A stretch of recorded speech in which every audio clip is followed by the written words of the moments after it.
cantada. Y es un maravilloso libro que no solamente es un libro, son 5 libros de los Salmos que están organizados ahí en la Biblia por libros. Entonces lo conocemos como libro de los Salmos, pero finalmente son 5 libros de los Salmos. En alguna Biblia viene la separación, que eso no es lo más importante. Lo importante es que entendamos que son alabanzas y que podemos cantarlas y también usarlas como motivos de oración. Si estamos en el capítulo 31, digan amén. Y vamos a leer solamente una frase en esta ocasión, una sola frase, no vamos a leer mucho, vamos a leer solo una frase. La primera frase del versículo número 15. Verso 15, ¿ya están ahí? A ver, diga conmigo: en tu mano están mis tiempos. Y ahí lo dejamos, porque toda la enseñanza de hoy va a girar alrededor de esta sola frase. Diga conmigo de nuevo: en tus manos están mis tiempos. ¿A quién le hablamos? A Dios, obviamente, al Señor, obviamente. Y mis tiempos están en sus manos. El salmista así llegó a esa conclusión y creo que es una gran enseñanza para nosotros. Hemos de declarar esto con tal convicción que cuando usted piense, por ejemplo, cómo han cambiado los tiempos. Escucho a muchas abuelas y muchos abuelos, como yo comprenderé, decir: aquellos eran otros tiempos. Siempre haciendo memoria de aquellos eran otros tiempos. Por ejemplo, en el caso mío, sí, yo recuerdo perfectamente cuando jugábamos con canicas, con carritos de madera, con yoyos, con valeros, con trompos, con incluso carritos de piedra. Nada más le buscamos la forma, era todo. Y ahí encontrábamos carros, trailers, camiones, a todo lo hallábamos. Y recuerdo que mi primo se halló ahí en mi pueblo. Había un arroyo, el arroyo del pueblo, que las aguas habían dejado algunas partes donde podríamos nosotros jugar y hacer carreteritas. Me sentía ingeniero civil y hacíamos carreteras ahí en esas partes, y carreteras así estilo las curvas de el Sierra de San Luis, por ejemplo, ¿no? Ahí hacíamos carreteras y nuestros carros eran de piedra del arroyo, y vieran cómo nos divertíamos. Esos carritos no se descomponían nunca. Duraban una barbaridad. Pero luego viene la nostalgia. Y la nostalgia de repente nos agarra y nos hace pensar y decir: es que aquellos eran otros tiempos. Y luego hacemos la comparación y decimos: ¿cómo han cambiado los tiempos? Y vaya que han cambiado, porque usted ahora, seguramente como yo, observamos las catástrofes que los científicos llaman naturales alrededor del mundo: terremotos, huracanes, tornados y etcétera. Y encontramos que los tiempos de veras han cambiado, porque donde no había tornados, hoy están llegando los tornados. Donde no había aguaceros intensos, hoy está lloviendo exageradamente. Donde llovía, hoy ya no llueve. Donde nunca habían sentido un temblor, lo están sintiendo. Hace unos meses atrás, tal vez 3 o 4 meses, en la región de Nuevo León, donde jamás se sentían los temblores, los norteños viviendo en esa parte del país nunca habían sentido un temblor. Pero ya hace unos meses atrás, en una región ahí de Nuevo León, no en Monterrey, cerca de Monterrey, se sintió un temblor. Y obviamente la gente por primera vez en su vida siente un temblor. Y entonces llegamos a la conclusión que efectivamente los tiempos están cambiando. Y claro, si lo vemos de la perspectiva simple y llanamente natural, Y nosotros viéndolo también como seres naturales, como que da miedillo, como que da miedo, como que te asusta, como que te espanta. No solo te sorprende, te asusta. Te asusta porque somos seres humanos. Pero qué bueno por este libro. Qué bueno por este libro. Porque este libro responde a todas nuestras inquietudes, responde a todas nuestras necesidades. Y esta sola frase del salmista que declaró después de haber llegado a una conclusión personal. Si hubo un hombre perseguido en la vida, en la historia del pueblo de Israel, se llamó David. Perseguido por todos lados. Si alguien tuvo enemigos alguna vez, se llamó David. David estuvo muchísimas veces en peligro, en persecución, tenía enemigos a diestra y siniestra. Y lo dice en la primera parte del Salmo, él va hablando de sus enemigos. Y llega al versículo 14, donde para él es una conclusión de lo que ha dicho del versículo 1 en adelante. Y la conclusión es: mas yo, en ti confío, oh Jehová. Y digo, por no decir, me digo a mí mismo, como diríamos muchos mexicanos, me digo, tú eres mi Dios. Esa es su conclusión. Pero yo en ti confío, oh Jehová, y digo, tú eres mi Dios. Ahora le cambio la pregunta. ¿Usted podría decir lo mismo que David? ¿Podría decir, mas yo en ti confío? No, decirlo es fácil, por supuesto, cualquiera lo puede decir. Pero que no te encuentres en una situación de desgracia, que no te encuentres en una situación de peligro, en una situación de riesgo, que no te encuentres con que tu médico familiar o personal te dijo, ¿sabe qué, señora? ¿Sabe qué, señor? Usted no tiene remedio, está destinado a morir. Podremos seguir diciendo, pero yo en ti confío. Espero que sí. Ahí es donde vamos considerando que se dice fácil, pero vivirlo es otra historia. Vivirlo es otra cosa. Porque estamos todos los seres humanos sujetos a desgracias. Estamos sujetos a padecimientos, estamos sujetos a críticas, estamos sujetos a persecución. Pero la conclusión, como David, debiera ser, pero yo, o más yo, en ti confío, porque tú eres mi Dios. En ti confío, Señor, porque tú eres mi Dios.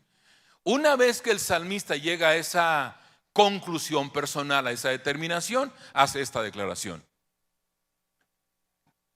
en tu mano están mis tiempos. David estaba triste, por supuesto, al escribir este salmo. Su vida se había consumido de aflicción y sus años en gemir. Alguna vez él dijo incluso que su angustia había agotado sus fuerzas y aún sus huesos se habían consumido en su interior. Sin embargo, aquí dice: yo en ti confío. Él está cantando, está diciendo, Señor, en un cántico inspirado en el Espíritu Santo o por el Espíritu Santo: en tus manos están mis tiempos. Esto es para mí, para él, un hecho sumamente alentador. No tenía temor de las circunstancias, pues todas las cosas están en las manos de Dios. No estaba acorralado por la mano del enemigo, pues su pie estaba en una habitación espaciosa, tenía un palacio y tenía muchas ventajas, pues se encontraba en ese espacio. Sin embargo, él encontró que el único lugar seguro era Dios. Y por eso él declara: en ti confío y en tu mano están mis tiempos. La gran verdad de este texto es que todo lo concerniente al creyente está en las manos del Todopoderoso. Todo, lo suyo, lo de ustedes, lo mío, está en las manos del Señor.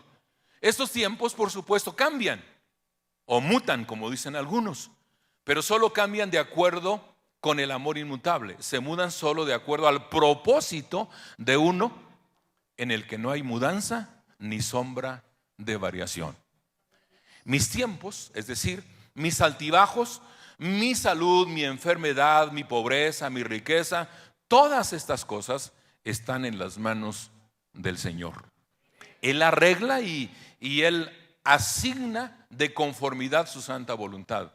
La prolongación de nuestros días, la oscuridad de nuestras noches, las tormentas y las calmas hacen variar las estaciones según el señalamiento divino. Si los tiempos son alentadores o son tristes, a Él corresponde decidirlo. Es el Señor quien determina los tiempos. Y aunque no nos guste que haya muertos, aunque no nos guste que haya tragedias, aunque no concibamos que Dios permita tragedias como personas sepultadas bajo el lodo, Él sigue teniendo en sus manos el tiempo. Pero ahora se trata no solamente del tiempo en el sentido general, se trata de ¿dónde está mi tiempo? El que Dios me regaló. Porque el tiempo que ustedes y yo disponemos finalmente es un regalo de Dios, ¿o no? Es un regalo de Dios. No sé qué ha hecho usted con su tiempo. A lo mejor ahora tiene usted, o hay un joven aquí que tenga 18 años, se siente en la plenitud de la vida. Y esos 18 años atrás, ¿qué ha sucedido con ellos? A lo mejor tienes 25. Y tus tiempos han sido tristes, han sido amargos, han sido solitarios. Y llegas a la conclusión de ¿cómo he desperdiciado el tiempo? Debía ya ser un profesionista y ni siquiera terminé la preparatoria o la secundaria. Debía ya tener un negocio y ni siquiera puedo vender chicles en las esquinas. Debía haber alcanzado este nivel de vida y me siento miserable.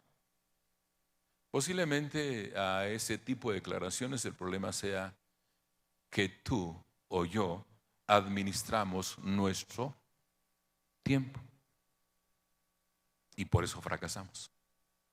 Porque quisimos hacer del tiempo lo que nos dio en gana.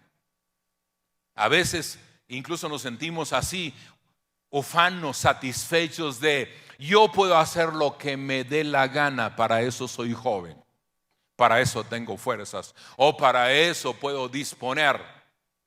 A la larga vemos hacia atrás y decimos, ¿cómo se fue el tiempo? ¿Cómo se fue el tiempo? Y yo sigo aquí. Sigo aquí triste, sigo aquí desanimado, sigo aquí esperando un milagro de Dios, porque no aprendimos, como el salmista, a dejar que nuestro tiempo esté en sus manos. Pero no se preocupen, hermanos, no se pongan tristes, hay esperanza. Todavía podemos poner nuestros tiempos en las manos del Señor. Todavía, aunque tengas 85, aunque tengas 90, todavía estamos a tiempo de dejar en las manos del Señor ese regalo. Todavía estamos a tiempo de decir, Señor, como el salmista esta tarde, yo declaro que en tus manos están mis tiempos. Imagínense, no solamente estamos nosotros en la mano del Señor, sino todo lo que nos rodea. Nuestros tiempos forman un tipo de atmósfera de la existencia y todo está bajo el orden divino. Moramos en el hueco de la mano del Señor, por decirlo de alguna manera. Estamos absolutamente a su disposición y todas nuestras circunstancias son ordenadas por Él en todos los detalles. Que esto nos consuele. Que nuestros tiempos estén en la mano de Dios ha de significar no solamente que están en disposición de Dios, sino que están ordenados por la más alta sabiduría. La mano de Dios nunca falla, nunca hierra. Y si nuestros tiempos están en su mano, estos tiempos están ordenados rectamente.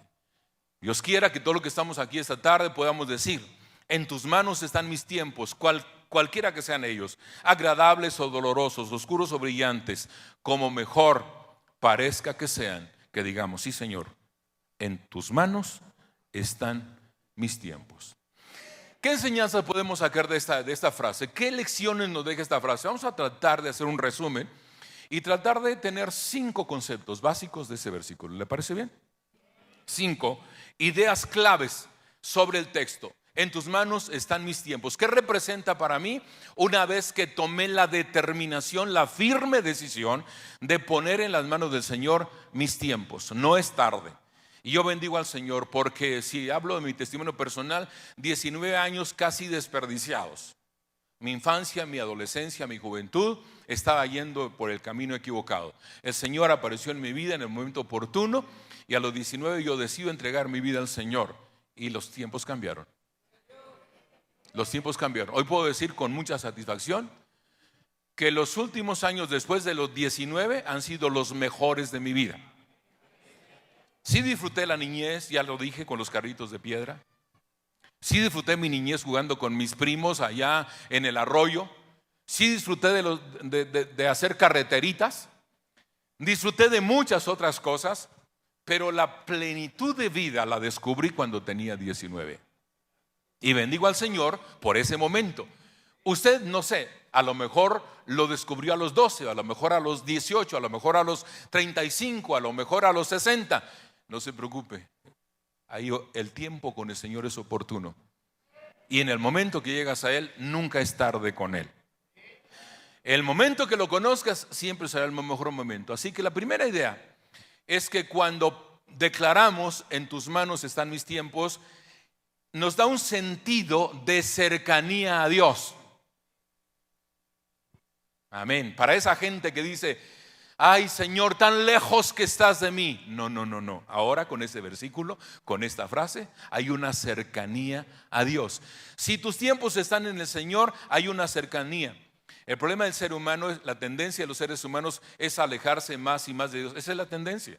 Hoy vas por la vida y te encuentras a cada persona que dice soy ateo, soy escéptico, soy agnóstico o muchas otras declaraciones. La gente se aleja de Dios. Hay muchísima gente que hoy no reconoce a Dios, reniega de Dios, no acepta las ideas de Dios y hay esa tendencia de alejarte lo más posible de Dios. A veces apelando a, yo no soy religioso, no me gusta la religión, detesto la religión, aborrezco la religión y asocian religión con Dios equivocadamente, por supuesto, para su desgracia. Si la tendencia es alejarse de Dios, entonces tú y yo tenemos un desafío. Cuando decimos en tus manos están mis tiempos, nos acerca a Dios en lugar de alejarnos. Amén. Nos allega a Dios. Es interesante la definición de fe en el libro de Hebreos capítulo 11, no busquen, donde dice la escritura que es pues la fe, la certeza de lo que se espera y la convicción de lo que no se ve. Y luego, empero sin fe es imposible agradar a Dios, porque es necesario que el que a Dios se acerca crea que le hay y que es galardonador de los que le buscan. Esa es la definición de fe, maravillosa en el sentido práctico. Por tanto, la tendencia nuestra ahora es estar cerca del Señor. Cuando estás cerca de Dios, nada es dejado al azar. Otro problema, otro riesgo del ser humano, dejar las cosas al azar. Y muchos lo dicen de esta manera: esta es mi suerte. Esto es lo que me tocó. Este es el tipo de vida que me tocó.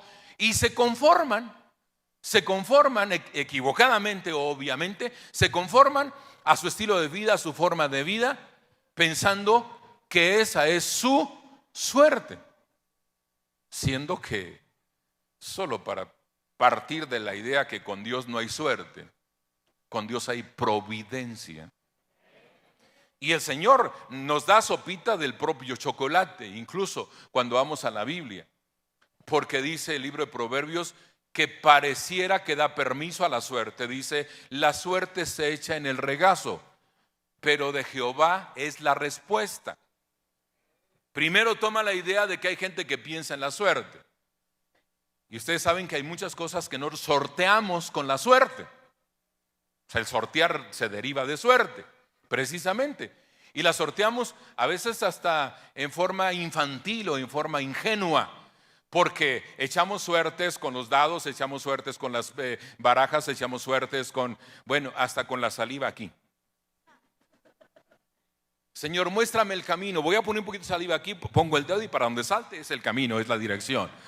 Y buscamos la suerte ahí, en esa forma. Y obviamente todo equivocado, todo errado, todo mal, porque no entendimos que nuestra vida debe estar en la mano del Señor y por consiguiente nuestro tiempo.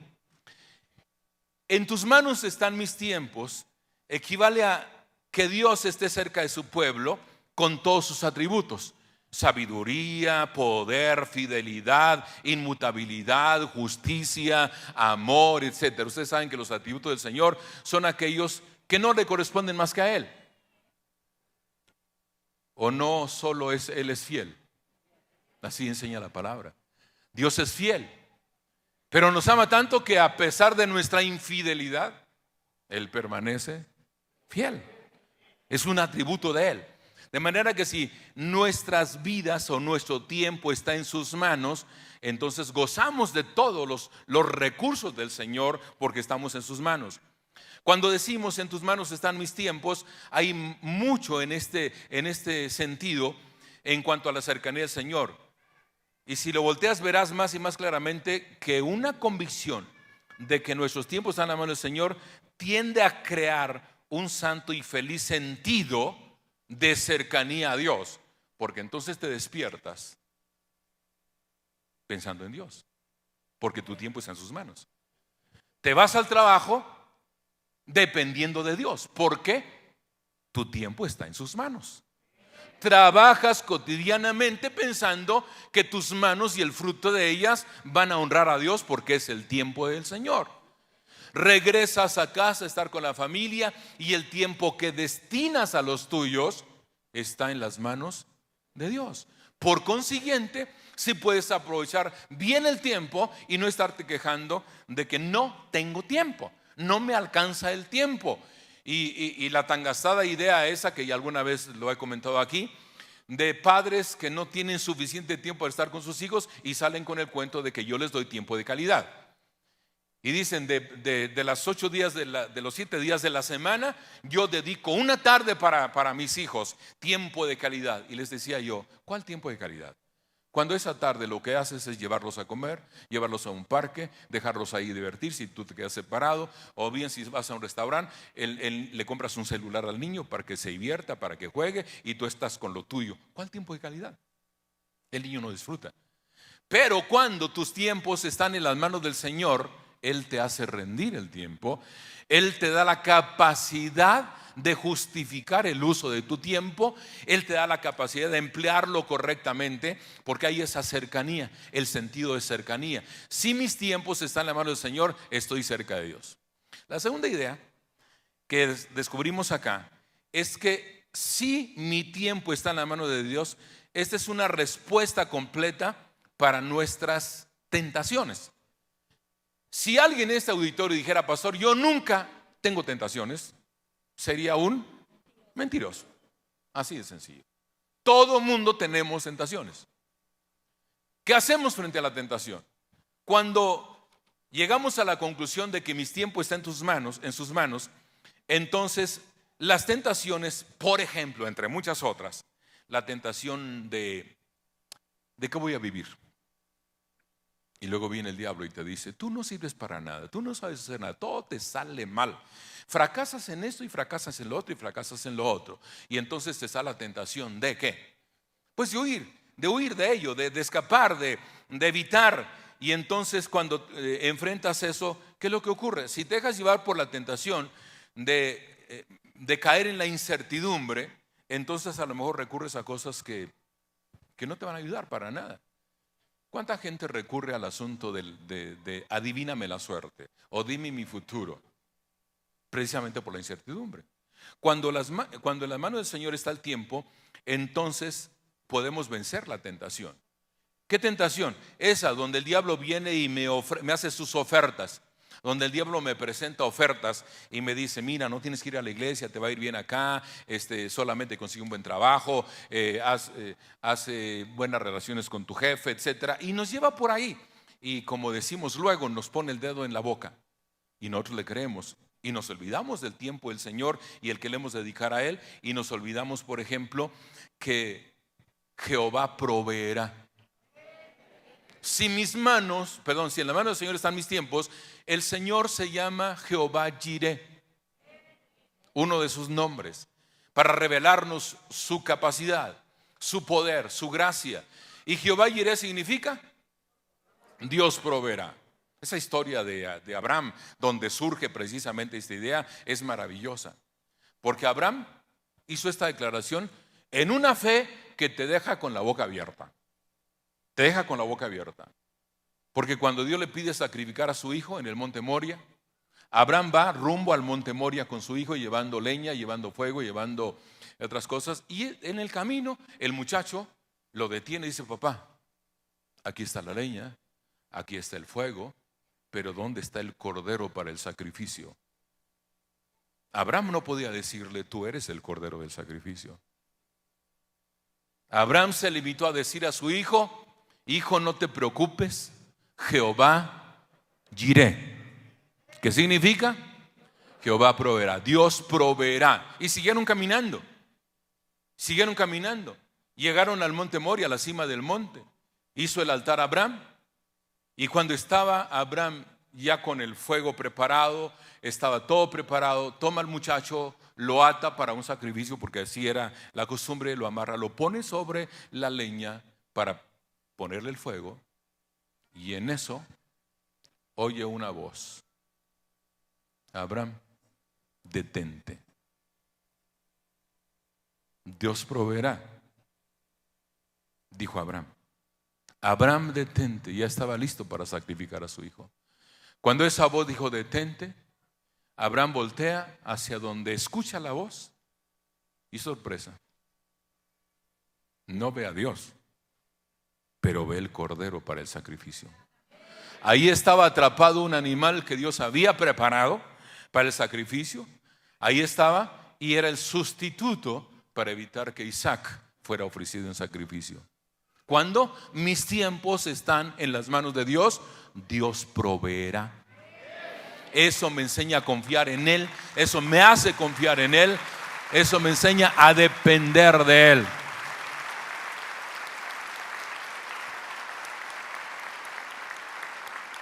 Hermanos, no nos corresponde a nosotros escoger y planear los tiempos. Es Él el que escoge y planea. La causa de Dios está en las manos de Él. Y Dios no quiere que lo ayudemos. Es más, le disgusta que tú trates de ayudarlo. Déjenme hacer dos comparaciones de historias bíblicas donde alguien quiso ayudar a Dios. El mismo Abraham tuvo diversas experiencias. Y Abraham estaba desesperado por tener un hijo, porque Dios le había dicho que iba a tener un hijo. Pasó el tiempo y no vino el hijo. A sugerencia de la esposa, Abraham quiso ayudarle a Dios, porque Dios le dijo: vas a tener un hijo, Abraham. La esposa, desesperada, siendo estéril, le dice: Abraham, acá en esta tierra se acostumbra que si tú engendras un hijo y la mujer da a luz sobre las rodillas de la señora de la casa, se le atribuye el hijo a la señora. Y Abraham quiso echarle una manita a Dios y engendró a Ismael. Y con Ismael engendró a los árabes. Y ustedes saben el dolor de cabeza que son los árabes el día de hoy, especialmente los musulmanes que son descendientes de árabes. El dolor de cabeza que son para la humanidad. Si usted hoy ve noticias asociadas con guerra y ve un poquito lo que está sucediendo en una de las ciudades más famosas de la Biblia, Damasco. Es una ciudad famosa en la Biblia, Damasco. Hoy da pena mirar las noticias sobre Damasco. Es una ciudad que está siendo destruida poco a poco por el gobierno sirio. El presidente de Siria está bombardeando Damasco. Y es terrible ver esos cuadros, por un lado, y por otro lado encontrarte con la palabra profética del Señor. ¿Por qué esa sangre fría para matar a la gente como la están matando en Siria? Porque no era la voluntad del Señor perfecta cuando Abraham quiso echarle una mano a Dios. Corrigió posteriormente, dependió de Dios, pidió dirección a Dios y vino Isaac como resultado de la promesa. Y ustedes saben lo que representa Israel con todo y el odio que hay en el mundo contra los israelitas. Hay muchas naciones que tienen odio terrible sobre Israel, pero no podemos negar que una de las naciones más favorecidas en el mundo se llama Israel.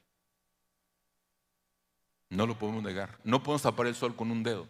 Los israelitas, donde estén, son bendecidos. Donde estén. Les llaman judíos así con un aire de desprecio, pero es la gente más bendecida en el mundo. Amén. Y eso nos muestra precisamente la idea de: no le ayudes a Dios, compadre. Qué bueno que Él no nos dice así, porque pudiera decirnos cuando estás en una situación complicada y luego Dios te dice: mira, confía en mí, yo voy a hacer. Y luego tú te desesperas y no, yo voy a echarte una mano, Señor. Y el Señor diría: no me ayudes, compadre. Así déjalo. Yo sé hacerlo y lo hago mejor. Amén, hermanos. Cuando mis tiempos están en sus manos, entonces Él lo hace. La otra historia donde alguien quiso ayudarle a Dios terminó en una tragedia. David quiso traer el arca a Israel, a Jerusalén, movido por un deseo ardiente de honrar a Dios, y mandó a unos sacerdotes, entre ellos uno llamado Usa. Eran sacerdotes, ellos podían hacerlo. Fueron por el arca, la subieron a una carreta y la estaban transportando rumbo a Jerusalén. Y en el camino los bueyes que traían jalando la carreta tropezaron. Y Usa, el sacerdote, quiso evitar que el arca cayera y se hiciera daño, y trató de detenerla. Y cuando tocó el arca, murió instantáneamente, como diciéndole a Dios: no me ayudes, compadre, yo sé hacer las cosas. Después se descubrió que no era la forma correcta de traer el arca. No debería estar en carreta. El arca tenía que estar sobre los hombros de los sacerdotes. Esa es la manera que Dios había determinado. Ahí nos equivocamos cuando pensamos: en tus manos, están mis tiempos, Señor, pero déjame hacer lo que a mí me gusta. Déjame hacerlo a mi manera. Y entonces Dios, mire, guarda silencio, porque Él es así. Después podría decirnos: ya ves, te lo dije. Pero no lo hace como las mamás, ni como los papás. No lo hace como nosotros, que siempre señalamos con el dedo: y ya ves, te lo dije, eso te iba a pasar, te lo anticipé. No te cases con ese sinvergüenza, porque te va a maltratar. Pero ya ves, no oíste el consejo y ahí están las consecuencias. No estoy hablando de nadie en particular, para que no se preocupen. En tus manos están mis tiempos, Señor. Significa que le dejes a Dios, que Él actúe, que Él te ayude, que Él te defienda, que Él abogue por ti. Ponte siempre bajo el abrigo del Señor en esto. Dile a Dios: en tus manos están mis tiempos. Que en este sentido, cuando el diablo venga con tentaciones, le digas: he dejado todos mis asuntos en las manos de Cristo y no voy a deshonrarle. Satanás conoce bien a Cristo, les diré, y solo con mencionárselo será suficiente para que corra. Solo mencionar el nombre de Jesús es suficiente para que el diablo huya despavorido. Solo el nombre de Jesús es suficiente para que el diablo baje la guardia. Mencionar el nombre de Jesús es suficiente para declarar victoria. Cuando mi tiempo está en sus manos, es que puedo confiar, no solo por la cercanía hacia el Señor, sino por la firme convicción de que ante la tentación soy más que vencedor. En tercer lugar, es una convicción que nos sustenta la fe adecuada en contra el miedo a los hombres. Algunos dirán: yo no le temo a los hombres. Incluso la vieja canción mexicana decía: no le temo a la muerte, más le temo a la vida. Y la gente se confunde con ideas de esa naturaleza. Y cuando hablamos de temor al hombre, es simple, hermanos. A veces yo digo: Pero ¿qué les hace el pastor para que le den la vuelta? Lo pienso, nada más, no lo declaro. Pero lo pienso, porque hay gente, no sé, hay gente que llega al centro de fe y se va a encontrar conmigo y no sé, se escabullen así como, ahí viene el coco.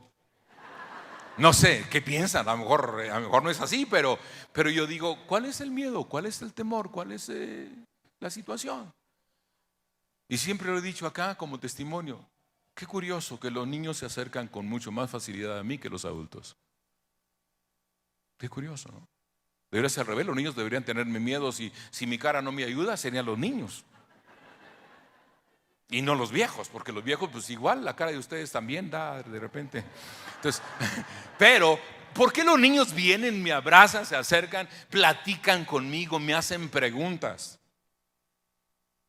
Apenas el miércoles me encontré un niño allá atrás y me cuestionó, me dijo, oiga, pastor, ¿es malo comprar que eran bonitos esos juguetes de esos fortachones, ¿cómo se llaman?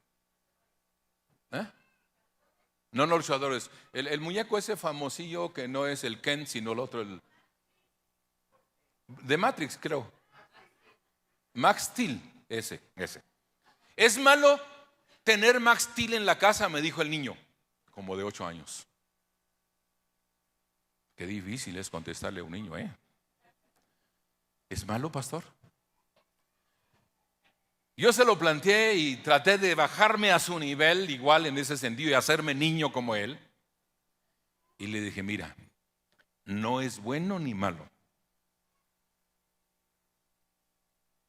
Puedes convertirse en un problema cuando el Max Steel te inspira a ti a ser como él.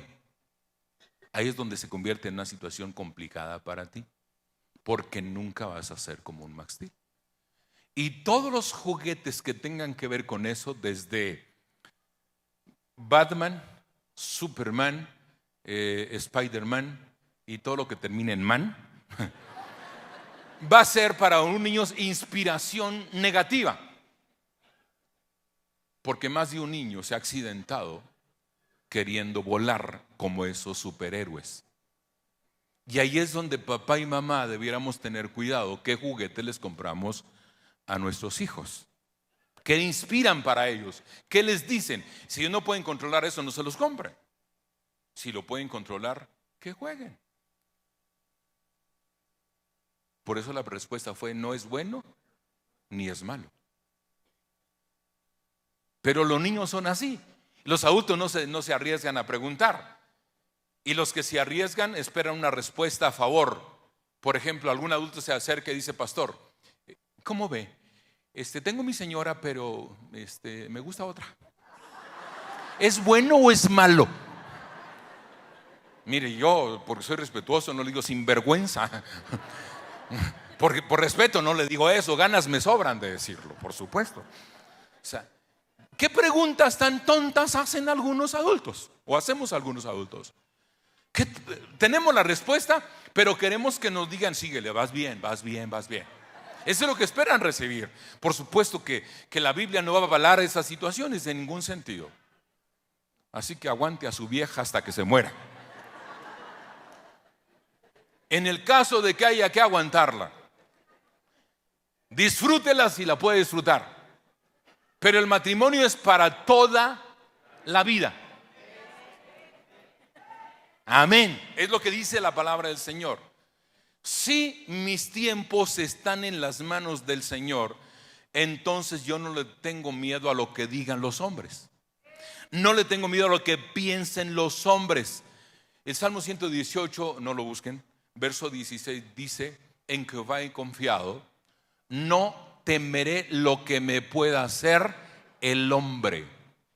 He confiado en Dios, por consiguiente no temeré lo que me pueda hacer el hombre.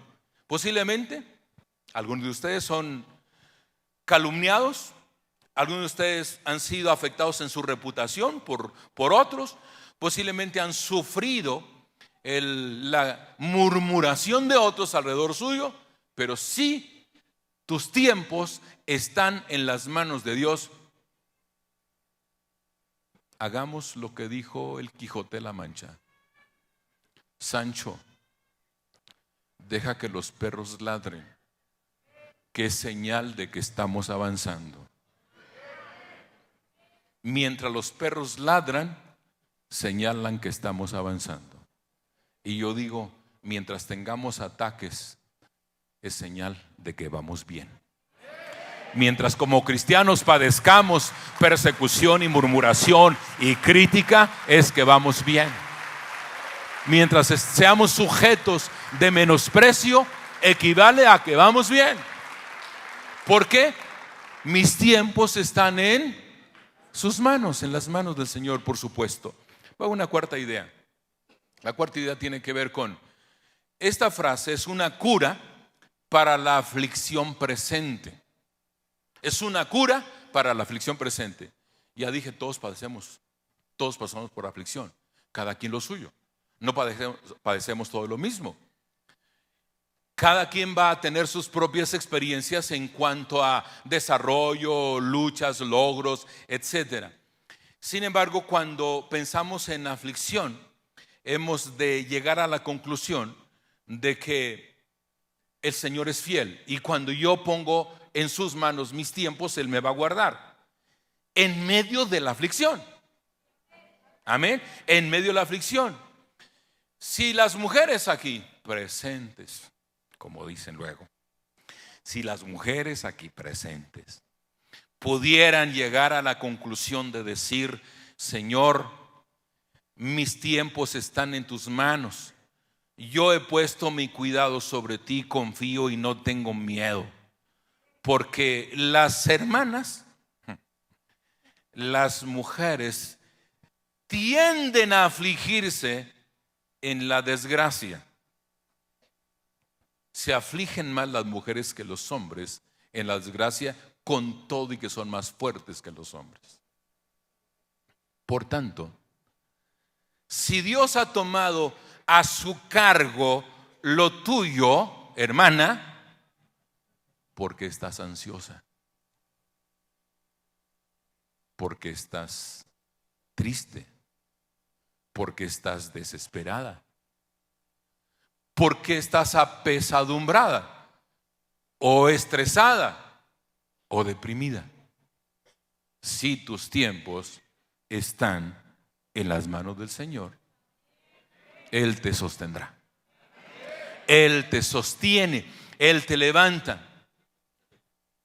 Déjeme hacer una pregunta. ¿Alguna vez ustedes solucionaron algo por angustiarse? Vamos a pensar en un hecho singular.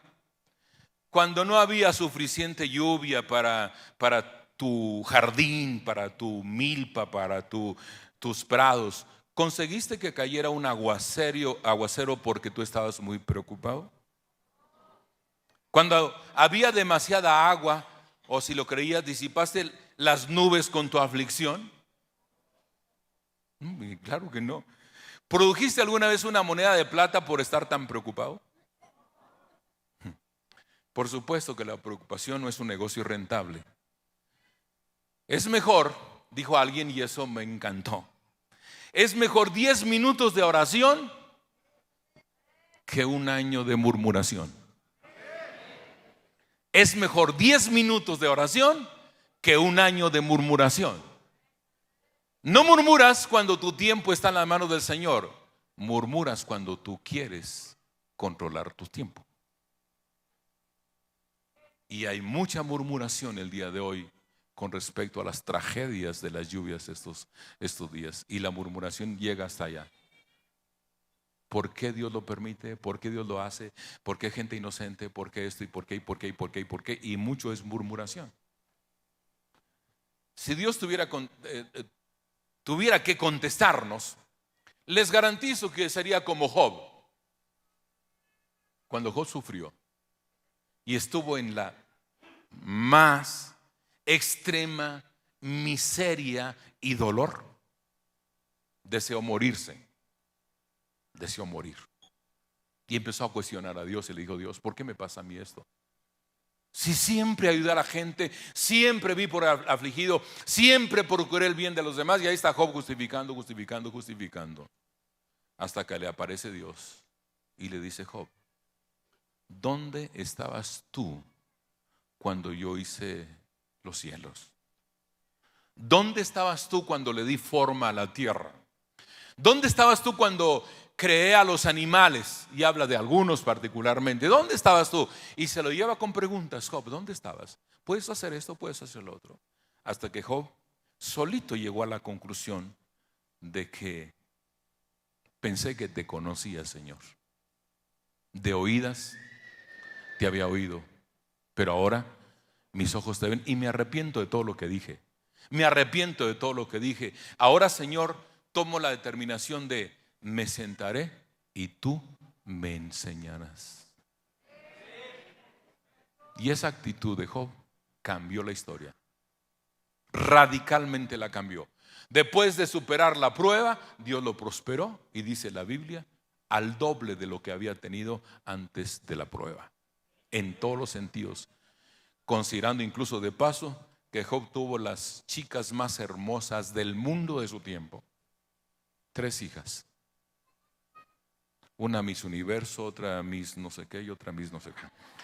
Las más bonitas mujeres que había en ese tiempo eran las hijas de Job, porque aprendió a dejar en las manos del Señor sus tiempos. Dejar nuestros tiempos en las manos del Señor es vivir libremente de preocupaciones como los pájaros en las ramas. Usted ha visto cuando llueve y llueve y llueve y que algún pajarito está ahí pescado de una rama, y la rama se mueve y se mueve el viento y la lluvia, y el pajarito solo se hace bolita y se queda quieto hasta que pasa la tormenta. Usted no ve que el pajarito está angustiado. Ay, me voy a caer, me voy a desmayar, me voy a desnucar, No, está tranquilísimo. Y que eso nos sirva para entender que cuando mis tiempos están en la mano del Señor, mi actitud debiera ser como las aves. Dependo de Él. Dependo de Él. ¿Cuánta razón tuvo Jesús cuando dijo: miren las aves del cielo? No siembran, no cosechan, no amontonan, y todos los días comen, porque nuestro Padre Celestial las alimenta. Y si alimenta a las aves que valen menos que ustedes, cuanto más a vosotros, cuanto más a ustedes, le dijo a sus discípulos, les dará el Señor lo que necesiten. Ese es depender de Dios, estar mis tiempos en sus manos. Si nos angustiamos, no glorificamos a Dios y no induciríamos a otros a ver lo que es la verdadera fe en Cristo Jesús. La angustia y preocupación reducen nuestro poder de actuar sabiamente, pero si podemos confiar plenamente en Dios, porque todo está realmente en sus manos, estaremos tranquilos. Eso produce tranquilidad. La mitad de nuestro gozo, fíjese bien, con respecto al futuro, con respecto a la incertidumbre, con respecto a qué va a suceder en el mundo si hubiera una tercera guerra mundial, porque ahora se dice que habrá una tercera guerra mundial. ¿Qué pasará? Mire, nosotros, ustedes y yo, debiéramos pensar que como hijos de Dios experimentamos el mayor placer cuando esperamos el día de la liberación. Dios prometió liberarnos, ¿es cierto? Dios prometió llevarnos con Él. Dios prometió sacarnos de este mundo vil, llevarnos a morar con Él. Esa es esperanza. Que valga la comparación también aquí. ¿Alguna vez en familia planearon algo ustedes para el puente siguiente? Es decir, el puente vacacional siguiente o el día feriado. ¿Y lo comentaron a los niños? ¿Qué hicieron los niños cuando les dijeron: mañana es día de asueto y nos vamos a ir no sé a dónde? Cada familia planea. Ese niño, a partir de ese momento, tiene una expectación de lo que venga, que algunos se duermen hasta con los zapatos puestos. Si es bicicleta, hasta con los tenis puestos. tienen una expectativa sobre el día de descanso, el día de asueto, la salida con la familia y todo, que ya quisiéramos tener los adultos. Y disfrutan de la expectación. Todavía no llega el día, pero ellos están anhelando ansiosamente que ya sea lunes, porque ahora son los lunes los días de asueto, de días festivos, que ya sea lunes, porque no hay clases en la escuela, porque vamos a ir de día de campo, vamos a preparar esto y vamos a hacer esto, y el niño vive con esa ilusión que lo empuja hacia allá. De eso hemos de aprender nosotros, porque el día de la iglesia se acerca. Cristo viene pronto. Cristo viene por su iglesia. Y si nuestra expectación está allá, lo de acá, hermanos, por favor, lo de acá es nada comparado con la gloria venidera que nosotros se ha de manifestar, dice el apóstol Pablo, cuando nos desafía y dice: no mirando las cosas que se ven, porque las cosas que se ven son temporales, sino las que no se ven, porque las que no se ven son eternas, y a esas aspira la iglesia del Señor, a las cosas eternas. Y cuando mis tiempos están en sus manos, vivo con la expectación del gran día. Y para terminar, esta frase es un tiro de gracia para nuestros futuros temores, porque hay futuros temores también. ¿Cómo un tiro de gracia? Sí. ¿Deseas saber qué te sucederá en un corto tiempo?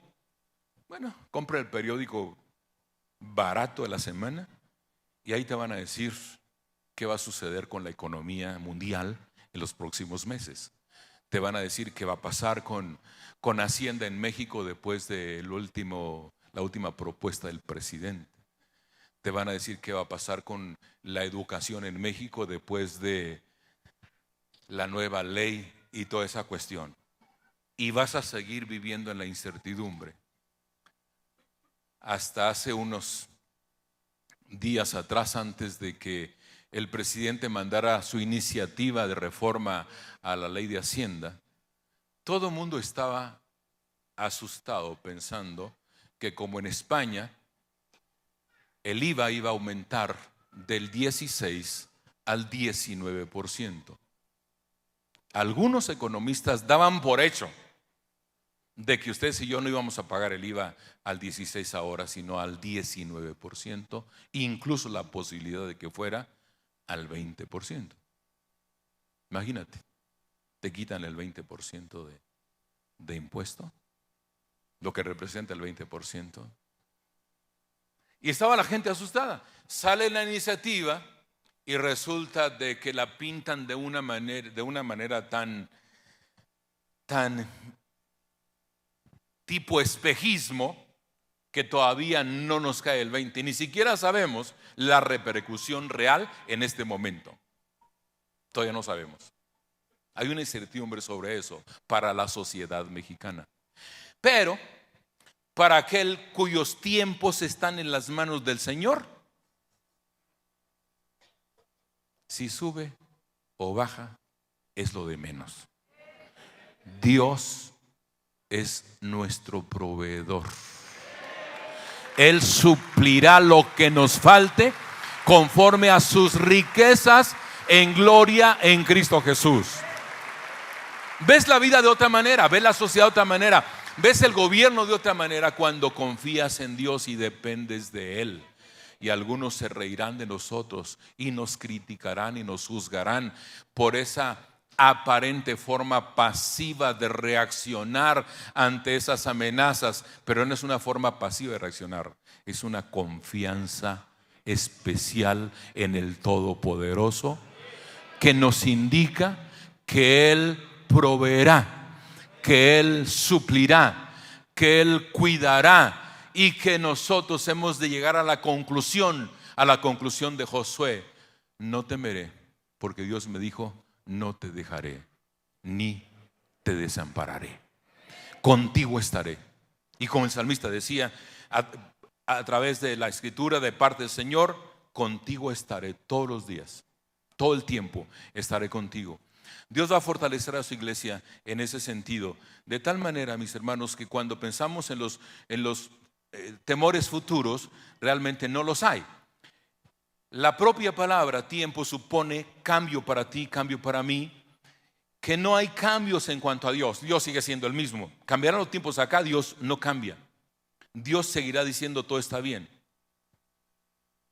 Alguien dijo, me gustaría saber si voy a morir pronto. Y el apóstol Pablo decía, yo muero todos los días. ¿Han leído eso en la Biblia? Cada día muero, decía el apóstol Pablo. Y estaba vivito y coleando, como diríamos los mexicanos. Pero él decía para sí, cada día muero. Así que si eso nos enseña algo, si ustedes y yo pudiéramos adquirirse ese santo hábito de morir diariamente, sería más fácil morir de una vez. Amén. Porque vamos a llegar a la conclusión de que para mí el vivir es Cristo y el morir es ganancia. Esa sería nuestra conclusión. Dios nos fortalecerá, pues nuestros tiempos están en su mano. Por tanto, le serviremos con todo nuestro corazón y toda nuestra alma, cuando estemos plenamente convencidos de que nuestro trabajo en el Señor no es en vano, como dice la Escritura. Entonces es otra cosa. Y me estaba olvidando de un detalle más. Voy a terminar con esto. Esta frase es un gran argumento para las bendiciones futuras, no solamente la expectativa de la venida del Señor, sino las bendiciones futuras. Mientras Cristo viene, mientras Él levanta su iglesia, sí hay bendiciones que hemos de estar advirtiendo y recibiendo, tomando por causa de las promesas de la palabra del Señor. Porque quien cuida de nuestros tiempos nos cuidará en la eternidad. Quien cuida de nuestros tiempos nos cuidará en la eternidad. Quien nos ha traído hasta este punto y obrado tan agraciadamente para nosotros, vigilará nuestra seguridad todo el resto del camino. Leí esto que me gustó. Sir Francis Drake, después de haber navegado alrededor del mundo, llegó al río Támesis, y cuando pasó por Gravesend, se encontró con una tormenta que amenazó a su barco. El valeroso comandante dijo, ¿cómo? ¿Darle vuelta al mundo con seguridad para luego ahogarse en una zanja? Nunca. Nosotros hemos de decir lo mismo. Dios nos ha sostenido en grandes tribulaciones y no vamos a ser abatidos por pruebas que son comunes a los hombres. Lo que pasa al rico, le pasa al pobre. Lo que le pasa al hombre, le pasa a la mujer. Lo que le pasa a uno, le pasa al otro. La diferencia es Cristo, ¿dónde está? Y si está en tu vida Jesús, y si has puesto tus tiempos en sus manos, es otra historia, por supuesto. Así que, mi querido amigo, si no puedes encontrar trabajo y has gastado la suela de tus zapatos buscándolo, solo tienes que decir, Señor, en tus manos están mis tiempos, y Él te va a sorprender. De los últimos testimonios que yo he escuchado aquí en la iglesia como pastor, apenas esta semana, de una familia que viene y me dice, pastor, solo testificamos.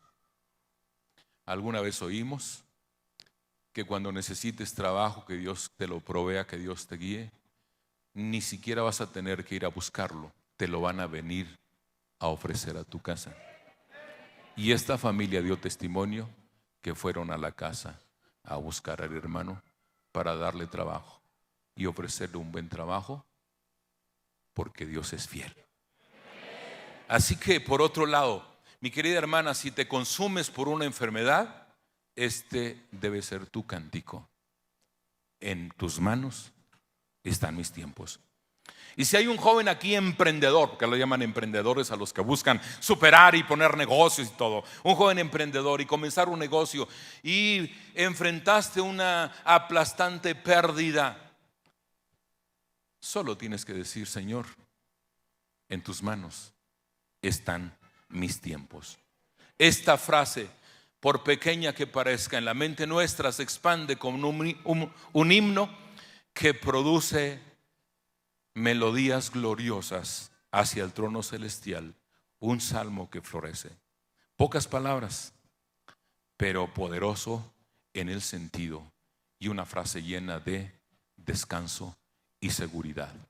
Señor, en tus manos están mis tiempos. Y yo les pregunto, ¿y los de ustedes? ¿Dónde están? Si están en las manos de Dios, aquí está la respuesta. Y despreocúpese por lo que está sucediendo en México en el sentido general. Lo individual hacemos nosotros, lo general lo hace el Todopoderoso. Él sigue siendo fiel, compasivo, misericordioso, restaurador, proveedor, vivificador. Él sigue siendo eso. Y si dejamos que Él tome el tiempo en sus manos, seguiremos platicando nuevas historias con la bendición de Dios. Cierre sus ojos, por favor. Si sabe orar, ore y dele gracias a Dios por esta palabra. Esta palabra representa consolación para muchos, por supuesto. Es una santa consolación. Deja tus tiempos en las manos de Dios. Y deja de preguntarte, ¿qué pasa, Dios? Ya pasaron 3 semanas, 1 mes, 2, 4 meses, medio año. ¿Qué pasa, Señor? Ya pasó 1 año y no veo nada. ¿Qué pasa, Señor? Ya pasaron 3 años y yo sigo aquí. Deja tus tiempos en las manos de Dios y te lo aseguro, Él te va a sorprender. Él así es. Te va a sorprender. Solo descansa en Él, solo confía en Él, solo deja tus tiempos en Él. E insisto con la idea de tu historia que va a cambiar en el momento que tus tiempos estén en sus manos. Mas yo en ti confío, Jehová, porque tú eres mi Dios y mis tiempos están en tus manos. Quiero preguntar primero si hubiera alguien aquí que todavía no se entrega a Jesús. Lo primero que tienes que hacer para salir de tu situación de dolor, de angustia, de malestar, es entregar tu vida a Cristo. Lo primero. Ahí empieza una nueva historia contigo. Cuando dices, Señor Jesús, te necesito, sálvame, sácame de esta miseria, sácame de este dolor, sácame de esta angustia, dame tranquilidad.